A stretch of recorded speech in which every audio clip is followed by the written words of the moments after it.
Hey everyone, welcome back to my channel. आप सभी का मेरे weekly view Indian market update में स्वागत है। तो शुरू करने से पहले आज हम बात करते हैं, वीडियो एंड तक जरूर देखिएगा कि मार्केट का व्यू क्या रहेगा नेक्स्ट वीक के लिए, जो नेक्स्ट वीक आने वाला है।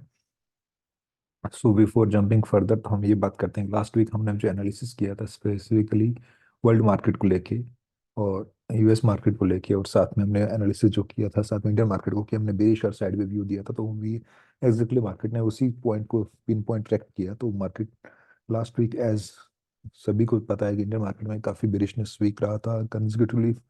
5 डेज ट्रेडिंग सेशन में नेगेटिव कैंडल्स रही, डेली वाइज में और वीकली वाइज में अच्छा खासा है बेरिश एनगल्फिंग वाले। तो सो अंत तक बने रहिएगा, आपको एक नया चीज भी बताते हैं कि मार्केट में इन्वेस्टमेंट और ट्रेडिंग पॉइंट ऑफ व्यू से क्या चीजें चेंज हो सकती है मार्केट के अंदर। तो सो बिफोर स्टार्ट, हम स्टार्ट करने से पहले नेक्स्ट वीक के लिए कुछ इंपॉर्टेंट डेटा इवेंट्स हैं। तो यस, इस वीक सबसे बड़ा डेटा इवेंट जो है यूएस का Fed rate interest rate decision है। That will be on Wednesday को, शाम को आने वाला डेटा वो वेनसडे को नाइट में 11:30 पे, और इसी का इफेक्ट हमारे इंडियन मार्केट में थर्सडे को पड़ेगा। सो ये बिगेस्ट डेटा है जो इस वीक के लिए। बाकी डेटा चाइना का मंडे को डेटा है, इंडस्ट्रियल प्रोडक्शन डेटा है ट्यूसडे को चाइना का, जापान का bank of Japan policy call है।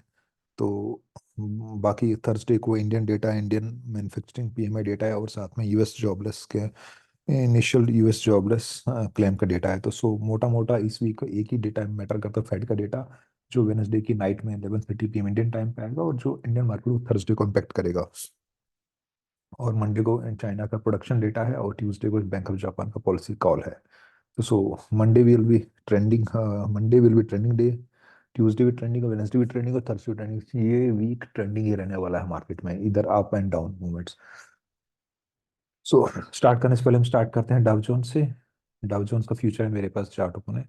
सो हमने एक ट्रेंड लाइन एक ड्रा किया था डाउ जोन्स में, कि अगर इसके नीचे रहेगा तो हम एक बेरिशनेस पोजीशन क्रिएट करेंगे। सो एग्जैक्टली इसके नीचे ही मूवमेंट करा। लास्ट वीक हमारे पास इवनिंग स्टार का पैटर्न बना हुआ था, जो अभी इसको रिस्पेक्ट ही कर रहा था। सो लुकिंग दिस, इसको देख के अभी भी मुझे मार्केट में साइडवेज बेरिशनेस ही लग रहा है डाउ जोन्स में। नैस्डैक में अगर बात करूं, अगेन नैस्डैक में एक हमारा 3 to 4 बार्स का हमारा डाइवर्जेंस था, जो कंफर्म लास्ट वीक की कैंडल इस वीक की कैंडल ने कंफर्म कर दिया। So this is very strong as a technical point of view. अगर कोई जानता है डाइवर्जेंसेस क्या होते हैं एरएसआई की, और वो प्राइस का डाइवर्जेंस क्या होता है, और उसके बाद एक डाइवर्जेंस को रिस्पेक्ट करना, that is a great sign for the correction in the Nasdaq specifically as compare to Dow Jones. So both Dow Jones Nasdaq मेरे को नैस्डैक तो ज्यादा बिरिश लग रहा है इसका, मुझे साइड भी, और डाउ जोन्स साइड भी और बिरिश लग रहा है। सो कम्स टू द, बात करते हैं यूरोप की मार्केट, तो उसमें मेरे लिए साइड भी लगती है, बिरिशनेस थोड़ा दिख सकती, वीकनेस अब थोड़ा दिखना स्टार्ट हो रही है। एंड जापानीज मार्केट में वीकली टाइम फ्रेम में जो बात करते हैं बेरिश एंगल्फिंग लास्ट वीक का, तो जो उसको रिस्पेक्ट अभी कर, तो इसके लिए मेरे साइड भी और बिरिशनेस रह सकती है जापानीज मार्केट में।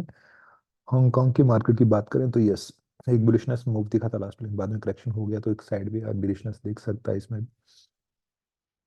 सो now come to the Indian market. Indian market की स्टार्ट करने से पहले हम बात करते हैं इंडियन मार्केट का, जो हमारा एक ट्रेंड लाइन था, जो 22, दिस लाइन 22,200, 22,150 या 200, 250 के आसपास एक रेजिस्टेंस जो बना हुआ था, इसके हम ब्रेक करके नीचे चले गए हैं। अगर हम इसकी को फॉलो थ्रू करते हैं, तो अगर जैसे बेरिश एंगल्फिंग कैंडल बना है फ्यूचर में, तो सो विद दिस हमें और एक डाउनवर्ड करेक्शन मूवमेंट दिख सकता है इंडियन मार्केट में। और हम बात करते हैं हम निफ्टी में, अब सीधा निफ्टी में दोबारा एक देखेंगे। एक तो एक ट्रेंड लाइन को रिस्पेक्ट करके नीचे आ चुका, दिस लेवल्स, दिस इज 22,200, 300 का लेवल जो था, इसके नीचे जा रहा है। अगर इसके नीचे रहता है, और यहाँ हमारे एक डाइवर्जेंसेस देखोगे वीकली टाइम फ्रेम में, 10 कैंडल बार के एक डाइवर्जेंस है, प्राइस है ना अपने पे, और आर से नीचे की तरफ, तो यहाँ से एक कंफर्मेशन मिल चुका है इसको। तो सो कमिंग डेज में एक हमारे से एक एक्सपेक्टेशन है इंडियन मार्केट को स्पेसिफिकली साइडवे और बिलिशनेस रहने की, एज कम्पेयर टू बुलिशनेस जाने की। फिलहाल अभी कोई इवेंट ऐसा दिख नहीं रहा है कि जहाँ से एक मार्केट बुलिश मूव दिखा सकती है, बट बी रेडी दोनों साइड के लिए। बट एज कम्पेयर चार्ट के टेक्निकल पॉइंट ऑफ व्यू से वीकनेस मार्केट में ज्यादा है as compare to upward movement के मुकाबले। तो सो नेक्स्ट वीक के लिए साइड बाय बेरिश मूव ही है हमारा इंडियन मार्केट को लेके।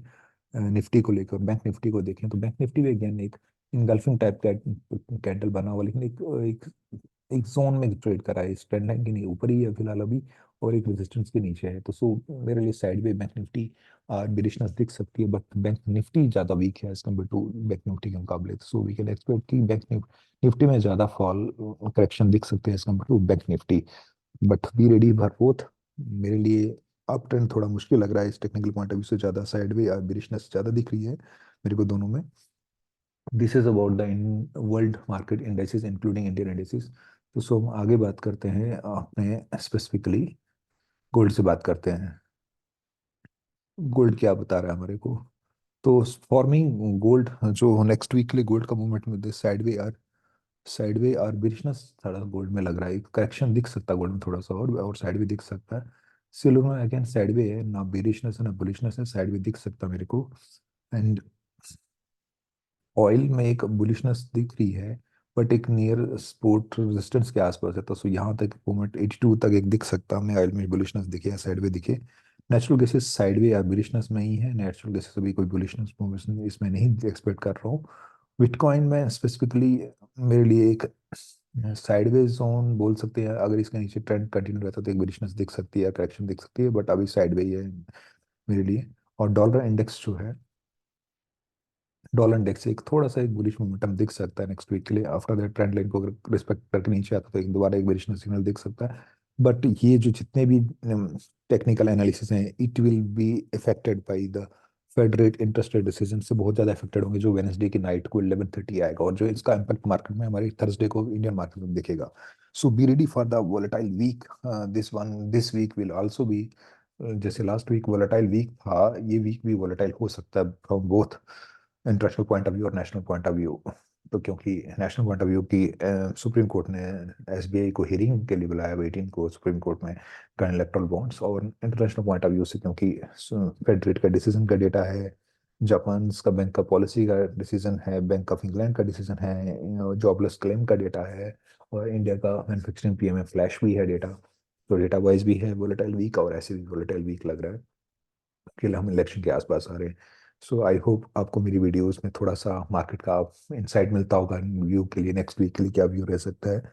एंड इफ़ यूर आपको मेरी वीडियोस अच्छी लगती हैं तो प्लीज़ लाइक कीजिए, शेयर कीजिए और सब्सक्राइब कीजिए, ताकि बाकियों को भी थोड़ा नॉलेज हो मार्केट का, specifically from swing point of view, from investment point of view.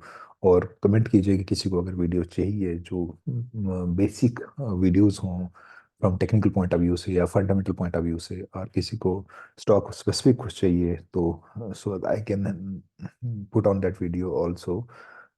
तो इसके साथ हम इस वीक का, नेक्स्ट वीक का वीकली व्यू अपना स्टॉप करते हैं। तो आपको नेक्स्ट वीक मिलते हैं with new weekly view market update के साथ। टिल तब तक के लिए जय हिंद, अपना ख्याल रखिए, फैमिली का ख्याल रखिए।